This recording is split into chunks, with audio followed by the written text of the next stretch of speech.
ನಮಸ್ಕಾರ ವೀಕ್ಷಕರಿಗೆ, ND plus ವಾರ್ತೆಗೆ ಸ್ವಾಗತ. ಅಕ್ರಮ ಮರಳು ಸಾಗಾಟ, ಟಿಪ್ಪರ್ ಪೊಲೀಸರ ವಶಕ್ಕೆ.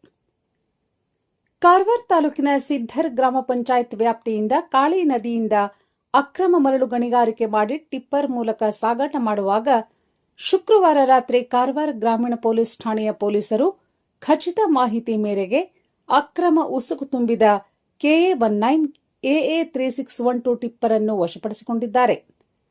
ಅಕ್ರಮ ಉಸುಕು ಸಾಗಾಟ ಮಾಡುತ್ತಿದ್ದ ಗಣೇಶ್ ಎಂಬುವವರ ಮೇಲೆ ದೂರು ದಾಖಲಾಗಿದ್ದು ತನಿಖೆ ಮುಂದುವರೆದಿದೆ. ಅಕ್ರಮ ಮರಳು ಗೋವಾ ಸಾಗಾಟವಾಗುವುದರ ಕುರಿತು ಸಾರ್ವಜನಿಕ ವಲಯದಲ್ಲಿ ಕೇಳಿಬರುತ್ತಿದ್ದು ಮಾಜಾಳಿ ಚೆಕ್ ಪೋಸ್ಟ್ ಬಳಿ ಕಟ್ಟುನಿಟ್ಟಿನ ಕ್ರಮ ಜರುಗಬೇಕಾಗಿದೆ.